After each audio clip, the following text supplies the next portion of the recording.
Jamaica face a must-win situation when they play Haiti on Monday in the CONCACAF Championship after going down to a heavy defeat to World Cup champions the United States on Thursday.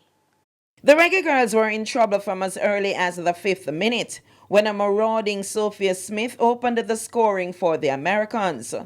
Smith returned 3 minutes later for another, sending the US 2-0 up, hardly breaking a sweat, and it seemed it was going to be a torrid night for the Jamaicans. But the Reggae Girlz managed to hold the 2-0 scoreline through the halftime break. Rose Lavelle made it 3-0 in the 59th minute as Jamaica hardly ventured into the US half. Things got worse for the Reggae Girlz when they conceded a penalty which Christy Mewis tucked away for 4-0.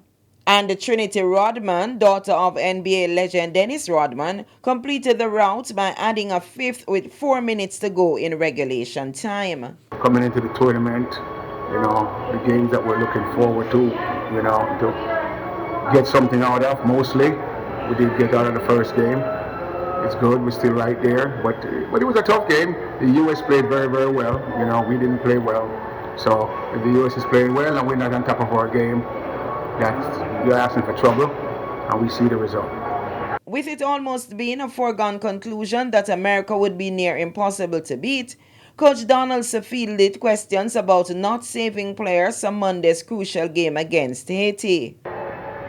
I mean, question can be asked, but you have X amount of players have to play. I mean, we actually pulled some players out, trying to save some legs, but we're missing a couple players right now from passport or visa or whatever it is.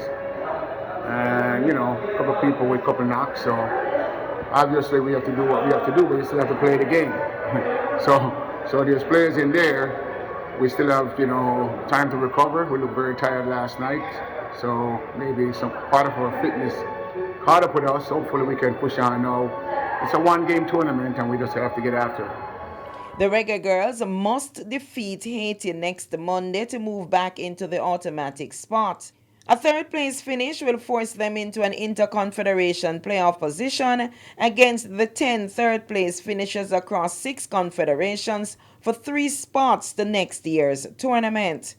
Group leaders, the United States, who face Mexico on Monday, have already booked their place to the semifinals and an automatic berth at the 2023 World Cup in New Zealand and Australia.